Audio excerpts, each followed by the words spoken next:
అడుగుతున్నాం. ఈ రోజు వరకు కూడా అక్రమ సంబంధం కొనసాగుతూనే ఉంది కదా. రాజశేఖర రెడ్డి గారు ప్రతి సందర్భంలోనూ బీజేపీ పార్టీని వ్యతిరేకించిన వాళ్ళు.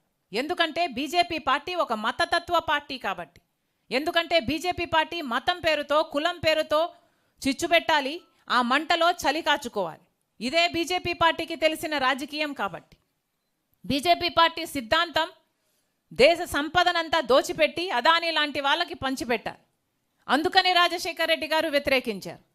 బీజేపీ అనుసరిస్తున్న వ్యవహారం ప్రభుత్వ వ్యవస్థలను అన్నిటినీ, ఆర్బీఐ అయినా, సిబిఐ అయినా, ఈడీ అయినా, ఇన్కమ్ ట్యాక్స్ అయినా, స్టాక్ ఎక్స్చేంజ్ అయినా, ఏ వ్యవస్థనైనా తమ గుప్పిట్లో పెట్టుకొని స్వార్థ రాజకీయాలు వాడుకునే పార్టీ బీజేపీ పార్టీ కాబట్టే రాజశేఖర రెడ్డి గారు ఆ రోజు నుంచి వ్యతిరేకిస్తూ వచ్చారు.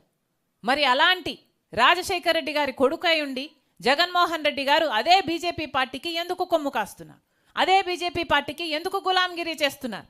వీళ్ళ రాజశేఖర రెడ్డి గారి వారసులు. మళ్ళీ చెప్తున్నాం, ఈరోజు బీజేపీ పార్టీకి వ్యతిరేకంగా రాజశేఖర రెడ్డి బిడ్డలలో ఎవరైనా నించున్నారు అంటే అది ఒక్క నేనే, ఒక్క షర్మిలారెడ్డి మాత్రమే. మళ్ళీ చెప్తున్నాం,